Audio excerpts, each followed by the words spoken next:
Before the knowledge of forensics and accurate depictions of what makes us unique was a time of uncertainty and a lack of understanding about what is known as DNA.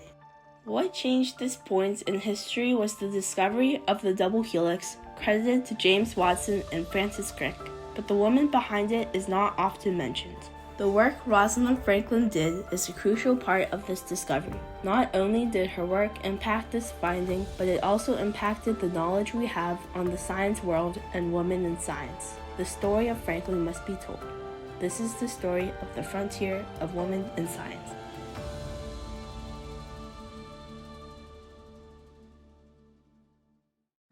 Rosalind Franklin was an expert chemist in X-ray crystallography. Enrolled at Newnham Women's College where she majored in physical chemistry, she was able to receive her BA in 1941, and from that point on, her work and achievements were revolutionary. All of her accomplishments haven't been the easiest or best experience though. Back then, her status as a woman had made people disregard her as a scientist, and much of her achievements were ignored. After getting her BA, she worked with a noted pioneer in photochemistry, R.G.W. Norrish, and their relationship was rough.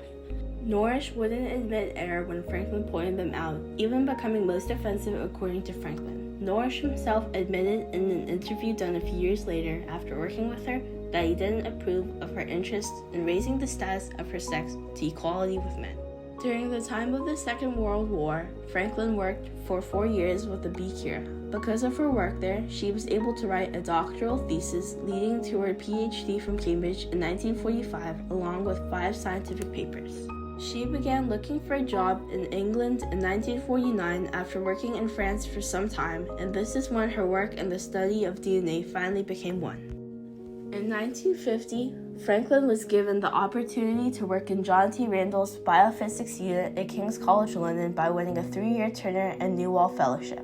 The following letter addressed to Franklin from Randall kickstarts her long journey to the discovery of the double helix.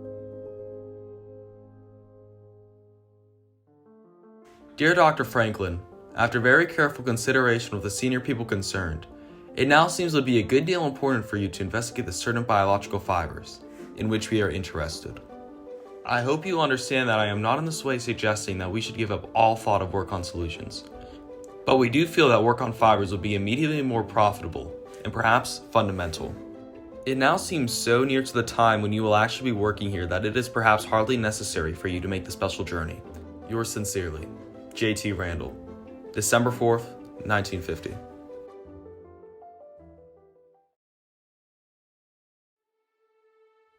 It originally seems that Franklin would be studying and analyzing proteins with crystallography, but with a suggestion by the assistant lab chief, Maurice Wilkins, Franklin instead would analyze DNA along with Raymond Gosling, a graduate student.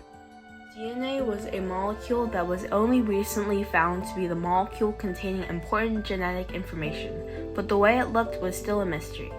Franklin's work would eventually be the factor that would determine how DNA was shaped. Franklin's relationship with Wilkins was cold and would lead her to work in a more unhappy environment. There was little communication between the two.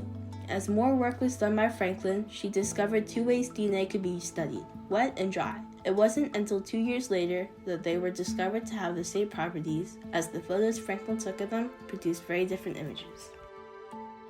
With her experience in France working in X-ray crystallography, Franklin would be able to take one of the clearest photos of DNA at the time. Her lab notes document her process and her methods approaching taking this image. Eventually, she would discover her infamous photo 51 through extensive X-ray crystallography of wet form of DNA. The photo showed that DNA was a helical structure made from 2 strands and its width throughout was the same. This image would be crucial to understanding how DNA is built for everyone in the science community, especially to scientists James Watson and Francis Crick, being the final piece in finishing their DNA model.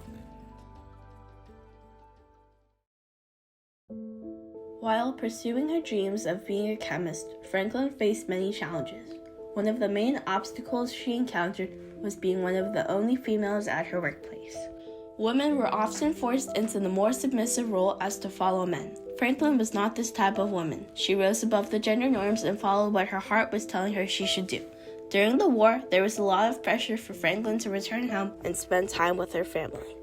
All of that didn't stop Franklin from sticking with her goal to make the scientific world a better place. Even with her achievements as a scientist and her expertise in crystallography, she was never treated as an equal. Her work at the Bikira or any work she has done didn't matter to the men of the field if it didn't help them. For those men, the work she put in was much less important than her looks.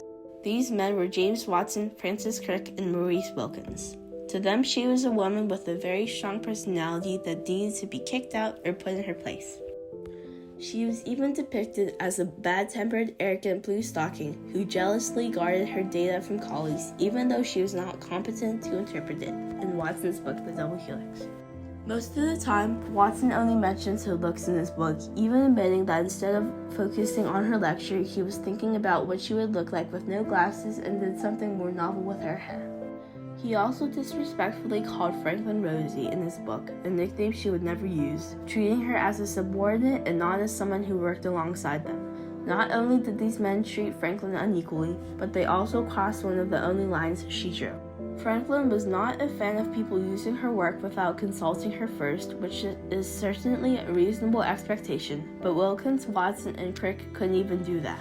They went as far as to steal Franklin's work that she dedicated her life to and didn't provide her any of the credit.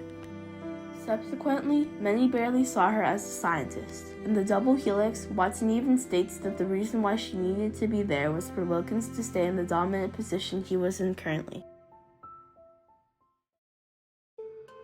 Through all this mistreatment from her colleagues, some were willing to stand up for her. For example, Anne Sayre, a friend of Franklin's and a writer, wrote a biography of Franklin's life as a rebuttal to the unfair depiction of Franklin in The Double Helix, stating in it that the name Rosie did not really coincide with the woman named Rosalind Franklin, whom I had known, admired, and liked very much. In this biography, she writes, "For all her life, she went from strength to strength, and there was no telling where her own powers might have taken her."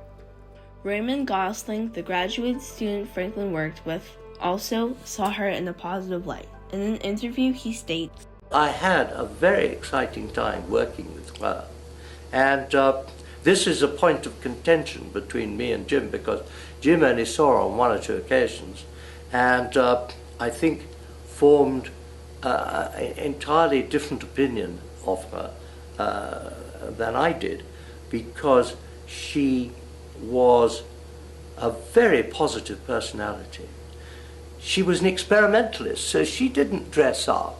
He talks about women who, as though they should make the best of themselves and in the laboratory, and yet you see the scientists here, they hardly made the best of themselves at this conference. They wore baggy trousers and socks with holes in. So, I mean, Rosalind at least had a clean white coat on, but certainly she didn't look like a glamour girl. But then the lab was full of women who looked like working women anyway. It was a wet lab.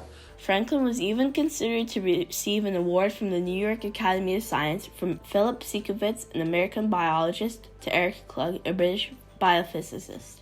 Eric Klug, in a letter replying to Sikovits, says, It is clear that she was an outstandingly good experimental scientist with acute powers of observation and a clear, powerful mind, but not of the highly imaginative variety.